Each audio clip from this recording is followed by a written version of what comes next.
भयानक बारिश ने रामलाल और नेकीराम के घर ही नहीं छीने थे, बल्कि उनके मन से बुढ़ापे का वो डर भी निकाल दिया था जो उन्हें कमजोर बनाता था। जब अपनों ने दुत्कार दिया तो इन दो दोस्तों ने उस रास्ते को चुना जहां कोई लालच नहीं था, कुदरत का रास्ता। उन्होंने तय किया कि वे गांव की गलियों में रहकर तमाशा नहीं बनेंगे, बल्कि जंगल की खामोशी में अपना वजूद तलाशेंगे। बारिश के बाद की गीली मिट्टी, चारों तरफ अंधेरा और झींगुरों की आवाज। रामलाल और नेकीराम एक बड़े पत्थर के नीचे बैठे हैं। रामलाल भाई, यहाँ तो हाथ को हाथ नहीं सूझ रहा। कहीं कोई तेंदुआ या भालू आ गया तो हम निहत्थे बूढ़े उसका क्या बिगाड़ लेंगे। चलो गांव वापस चलते हैं। किसी की ओसरी में पड़े रहेंगे, कम से कम जंगली जानवरों का डर तो नहीं होगा। नेकीराम, उन 2 पैरों वाले जानवरों से तो ये 4 पैरों वाले जानवर लाख गुना बेहतर हैं।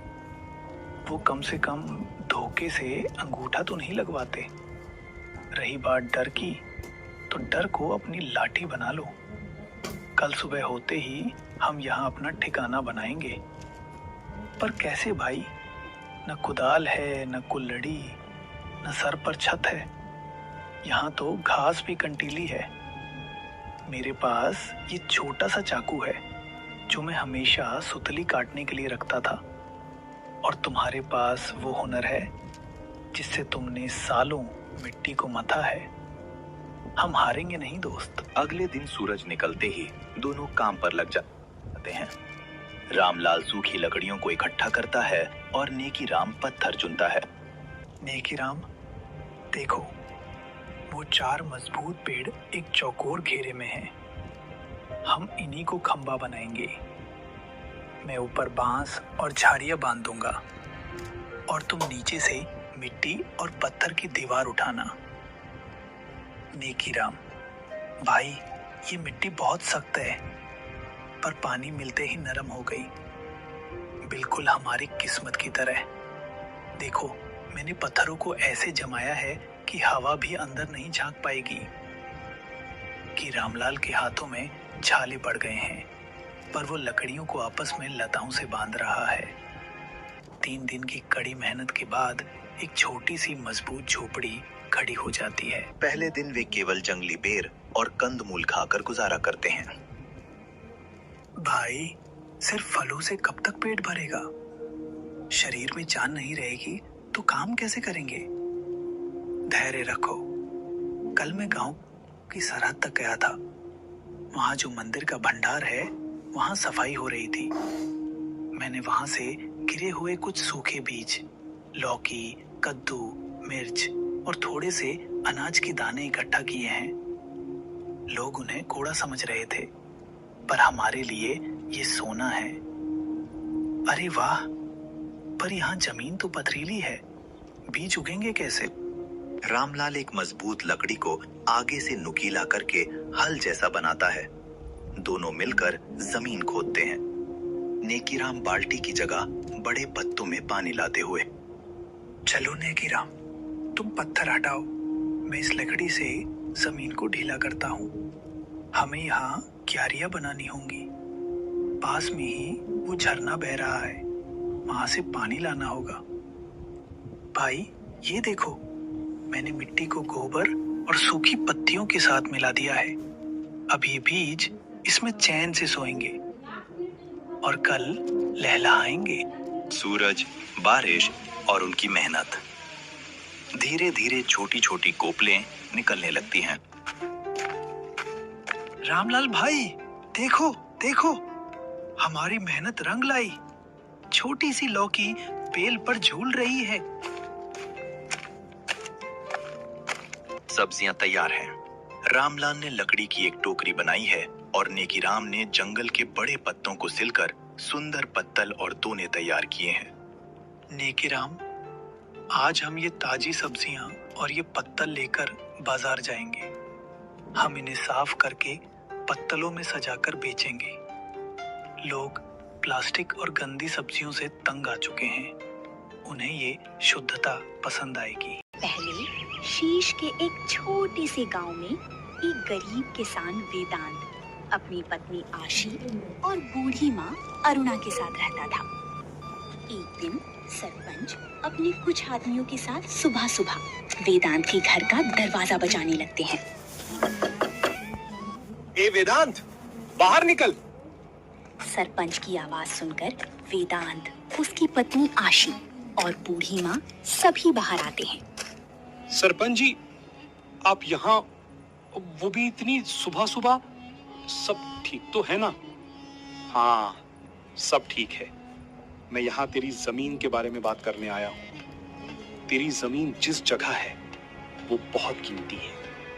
मुझे वो जमीन चाहिए ताकि मैं वहां अपनी औलाद के लिए एक हवेली बना सकूं। अभी के अभी कागज ला कर दे जमीन के। अरे सरपंच जी, सुबह सुबह क्या भांग चढ़ा कर आ गई? अरे वो मेरी जमीन है जो मैंने दिन रात मेहनत करके बनाई है। अरे सोने जैसी रसीली फसल उगती है वहां। भला मैं क्यों दूंगा आपको मुफ्त में? और रही बात दान दक्षिणा करने की, तो एक समय का खाना खिला सकता हूँ। ये जवाब सुनकर सरपंच विदुर के तन मन में आग लग जाती है। तेरी इतनी हिम्मत? 2 कौड़ी के किसान, तू मुझे दान दक्षिणा देने की बात करता है? अब तू देख, तेरे ऐसे दिन लाऊंगा कि कोई तुझे दान भी नहीं देगा। फिर सरपंच अपनी वफादार नौकर कुलदीप से कहते हैं, कुलदीप, अभी के अभी इस वेदांत का घर उजाड़ दो ताकि ये इस घर में ना रह सके। नहीं, दया कीजिए, मत कीजिए ऐसा। हम कहाँ जाएंगे? हम जमीन दे देंगे आपको। रहम खाइए सरपंच, इस उम्र में कहाँ जाएंगे? ईश्वर के लिए ऐसा मत करिए। लेकिन सरपंच को दया नहीं आती। सरपंच की आदमी वेदांत के घर को खाक में मिला देते हैं और घर का नामो निशान मिट जाता है और पूरा परिवार एक पल में बेघर हो जाता है। ये आपने क्या कर दिया? मेरा घर उजाड़ दिया।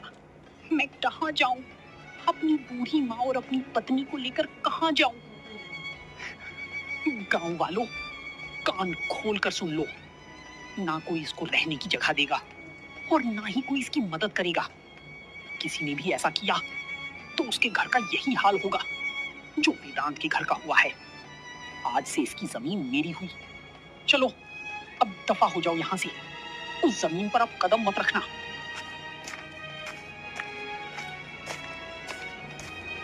ऐसे ही 2 दिन बीत जाते हैं। वेदांत गांव के बहुत से लोगों से मदद मांगता है, लेकिन कोई भी उसकी मदद नहीं करता। कड़कड़ाती गर्मी, भूखे पेट और सर पर छत न होने से वेदांत की माँ बीमार पड़ जाती है। माँ जी की तबीयत बहुत खराब है। अगर घर का इंतजाम नहीं हुआ तो माँ जी बच नहीं पाएंगी। क्या करूं? कुछ समझ नहीं आ रहा।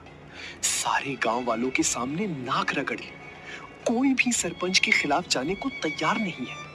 आप माँ का ध्यान रखो, मैं गांव की किसी औरत से मदद मांगने जाती हूँ। आशी पास ही एक घर ढूंढकर वहां जाती है जहां एक औरत बैठी हुई थी। आशी ने उसके आगे हाथ जोड़ दिए और फूट फूट कर रो पड़ी। दया करो, हमारी मदद करो, बस एक दिन के लिए अपने घर में जगह दे दो। तुम्हारा घर काफी दूर है, सरपंच को कुछ पता नहीं चलेगा। एक औरत होकर दूसरी औरत का दर्द समझो। नहीं नहीं, मैं ऐसा नहीं कर सकती। अगर सरपंच को कुछ पता चल गया तो वो मुझे मार डालेगा। नहीं नहीं, तुम जाओ यहाँ से, किसी और से मदद मांगो। मैं और किससे मदद मांग सकती हूँ? तुम मेरी बात समझो। ईश्वर के लिए मेरी मदद करो। तुम्हें ऊपर वाले का वास्ता है, मेरी मदद करो। नहीं, मैं मजबूर हूँ, मैं तुम्हारी मदद नहीं कर सकती। अब तुम जाओ यहाँ से, वरना किसी ने देख लिया तो मुश्किल हो जाएगी। आशी और भी लोगों से मदद मांगती है, लेकिन कोई उसकी मदद नहीं करता और वो निराश होकर अपने पति वेदांत के पास जाती है। मैंने बहुत कोशिश की, लोगों से मिन्नतें की, लेकिन किसी ने भी हमारी मदद नहीं की। वेदांत अपनी पत्नी से बात कर ही रहा होता है कि तभी उसकी नजर अपनी सुध-बुध खो चुकी माँ पर गई। गांव में गर्मी बहुत पड़ने लगी थी, इसलिए दोपहर के समय तो कोई घर से बाहर निकलने की हिम्मत भी नहीं करता था। किसी तरह रात को चैन आता, लेकिन रात को सोते हुए गांव में बिजली चली गई। सारे गांव वाले उठ गए, पर बिजली सुबह भी नहीं आई। हाय, इतनी गर्मी है, अब तो सहन ही नहीं होती। अरे पंखा कर करके तो मेरे हाथ ही टूट गए। और ये बिजली तो रात को गई थी, पता नहीं कब आएगी। हाय, वो अपने घर की दहलीज पर जाकर बैठ गई। तभी उसे सामने से घोचू आता दिखा। ए घोचू, जरा इधर तो आ। हाँ टुनटुन अम्मा, बोलो। अरे पता तो कर जरा कि ये मुई बिजली कब आएगी। गर्मी से मैं तो कल रात से सोई ही नहीं हूँ। अरे अम्मा, अरे बिजली नहीं आएगी बता रहे हैं। नहीं नहीं नहीं, अरे ये क्या बोल रहा है रे तू घोचू। अरे तुम्हारे कहने से कुछ नहीं ना होगा। इस बार बड़ा फाल्ट हुआ है। शहर से जो है इंजीनियर वो आएगा, तब आके ठीक करेगा, समझी? कब आएगा वो बिजली वाला? पता नहीं अम्मा, वैसे जो है बिजली ऑफिस वाले 1 हफ्ते का बोल रहे थे। 1 हफ्ता? अरे तब तक मैं इतनी गर्मी में मैं जिंदा कैसे रहूंगी? मैं चलता हूँ अम्मा, अच्छा बहुत काम है हमका। घोटू सामने चुन्नी के घर में साइकिल से कुछ सामान लेकर गया। अरे ये घोटू उस चुन्नी के घर में क्या लेकर जा रहा है? थोड़ा देखने की कोशिश करके कुछ समझ में नहीं आ रहा। खिड़की से जाकर देखती हूँ।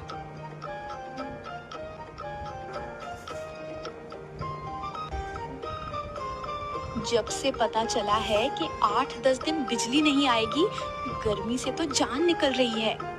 अरे अम्मा, 8-10 दिन तो आपस वालों ने अपने मुंह से बोला है, बता रहे हैं। तो कम से कम जो है 1 महीना तो मान कर ही चलो, उससे पहले किसी हाल में बिजली नहीं आने की रही। हाँ, पंखे को देखकर बिजली आ भी गई तो कौन सा 24 घंटे आएगी। दिन में 2-4 घंटे बिजली देकर ये लोग फिर बंद कर देंगे।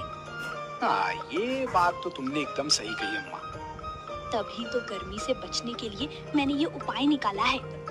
वैसे चुन्नी अम्मा, आइडिया तो तुम्हारा कमाल का है। तुमने जो जो सामान मंगवाया था, तंबू, ये बांस, रस्सी, ये सब मैं ले आया। लो, सच्ची धन्यवाद खोचू। ये इस तंबू का क्या करेगी? अब मैं गांव के बाहर जो तालाब है ना, उसके किनारे पर लगे हुए बड़ी पेड़ के नीचे अपना तंबू वाला घर बनाऊंगी और पूरी गर्मी तालाब के किनारे आराम से पेड़ की छाया में रहूंगी। अच्छा अम्मा, शाम हो रही है तो अब मैं चलता हूँ। अच्छा ठीक है, पर यहाँ सुबह सुबह समय पर आ जाना। इस काम में मुझे तुम्हारी मदद चाहिए, समझे?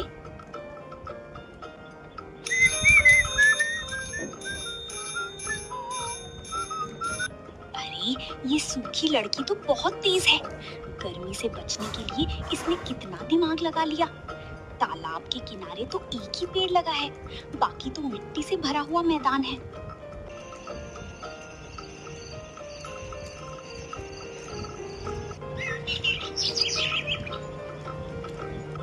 सुबह सुबह चुन्नी गच्चू का इंतजार करती है।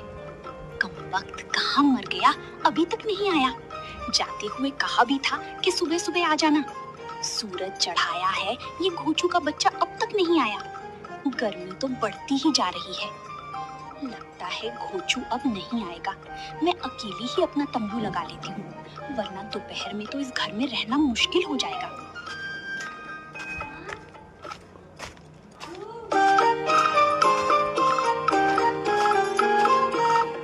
अरे नहीं नहीं, अरे यहाँ मुझसे पहले किसने अपना तंबू गाड़ लिया?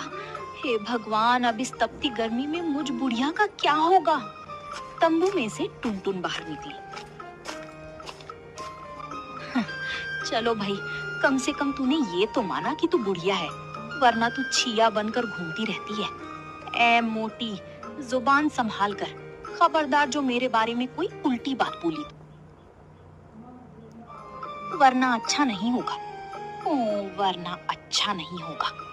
क्या कर लेगी तू, बता जरा, मैं भी तो देखूं तेरी इन खोखली हड्डियों की दो बेटी शर्मीली और सुमन के साथ एक छोटे से घर में रहती थी। बबीता के पति का कुछ समय पहले